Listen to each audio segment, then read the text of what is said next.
നമസ്കാരം.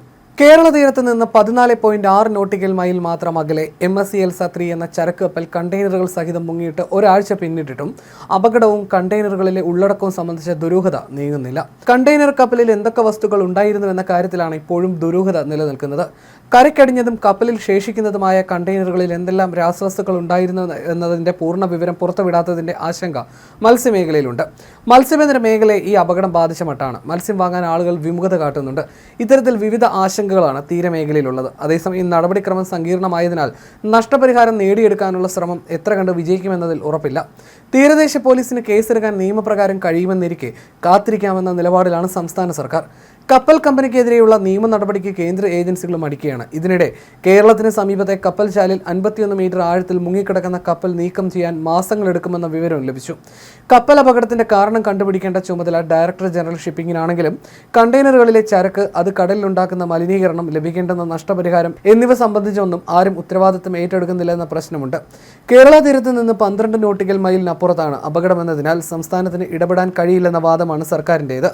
കേസെടുക്കുന്ന കാര്യം തെളിവ് ലഭിച്ച ശേഷം നോക്കാമെന്നാണ് നിലപാട്. എന്നാൽ 2016 കേന്ദ്രം ഇറക്കിയ വിജ്ഞാപനം അനുസരിച്ച് ഫോർട്ട് കൊച്ചി തീരദേശ പോലീസ് സ്റ്റേഷന് എക്സ്ക്ലൂസീവ് ഇക്കണോമിക് സോണിലും നിയന്ത്രണങ്ങളോടെ ഇടപെടാൻ കഴിയുമെന്ന് നിയമവിദഗ്ധർ ചൂണ്ടിക്കാട്ടുന്നു. അതേസമയം മുങ്ങിയ ചരക്കപ്പലിൽ നിന്നുള്ള പ്ലാസ്റ്റിക് അടക്കമുള്ള കണ്ടെയ്നർ മാലിന്യങ്ങൾ ജില്ലയിലെ തീരദേശത്ത് നിന്ന് നീക്കുന്ന പ്രവർത്തനങ്ങൾ ഇന്നലെ മുതൽ വീണ്ടും സജീവമായി.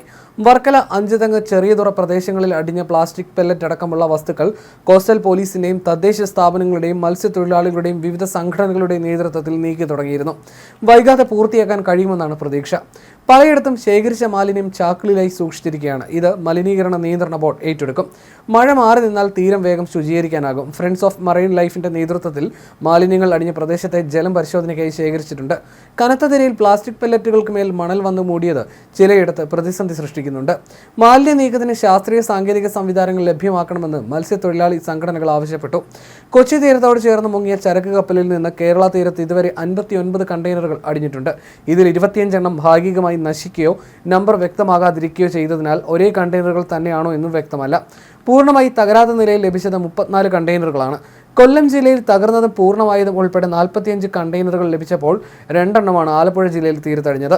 12 എണ്ണം തിരുവനന്തപുരം ജില്ലയിലെ തീരപ്രദേശത്ത് എത്തിയെന്നും സംസ്ഥാന സർക്കാരിന്റെ കണക്കിലുണ്ട്. തമിഴ്നാട് ഭാഗത്തും 2 എണ്ണം ലഭിച്ചതായി വിവരമുണ്ട്. ആകെ 643 കണ്ടെയ്നറുകളാണ് കപ്പലിൽ ഉണ്ടായിരുന്നത്. ഇതിൽ 284 എണ്ണം ഡോക്കിലായിരുന്നു. ഇവയിൽ എത്ര എണ്ണമാണ് കടലിൽ വീണതെന്ന് വ്യക്തമല്ല.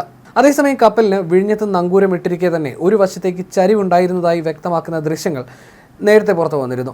സൂം ഡെൻസിറ്റി എന്ന ചാനൽ അന്നെടുത്ത വീഡിയോയിൽ നങ്കൂരമിട്ടിരിക്കുന്ന 3 ഫീഡർ കപ്പലുകളെക്കുറിച്ച് പരാമർശിക്കുന്നുണ്ട്. 3 ഫീഡർ കപ്പലുകളാണ് ആ സമയത്ത് ബർത്തിലുണ്ടായിരുന്നത്. ഒന്നാമത്തെ ബർത്തിൽ എൽസ 3 ആയിരുന്നു. മറ്റ് 2 കപ്പലുകളുമായി താരതമ്യം ചെയ്യുമ്പോൾ എൽസ 3ക്ക് ഒരു ചരിവുണ്ടെന്ന് വീഡിയോയിൽ പറയുന്നുണ്ട്. മറ്റ് ബർത്തുകളിൽ നങ്കൂരമിട്ടിരുന്ന MSC tiger F, AS Alva എന്നീ ഫീഡർ കപ്പലുകൾക്ക് ചരിവില്ലെന്നും അതിലെടുത്ത് പറയുന്നുണ്ട്. ലോഡിങ്ങും അൺലോഡിങ്ങും ചെയ്യുമ്പോൾ ചെറിയ ചരിവ് സാധാരണമാണെന്നും പറയുന്നു. 28 വർഷം പഴക്കമുള്ളതാണ് മുങ്ങിയ MSC എൽസ 3 കപ്പൽ. ലൈബീരിയയുടെ ഈ കപ്പലിന്റെ മൊത്തം നീളം 183.91 മീറ്ററും വീതി 25.3 മീറ്ററുമാണ്. 1997 നിർമ്മിച്ചതാണ് ഈ കപ്പൽ എന്നാണ് സൂചന.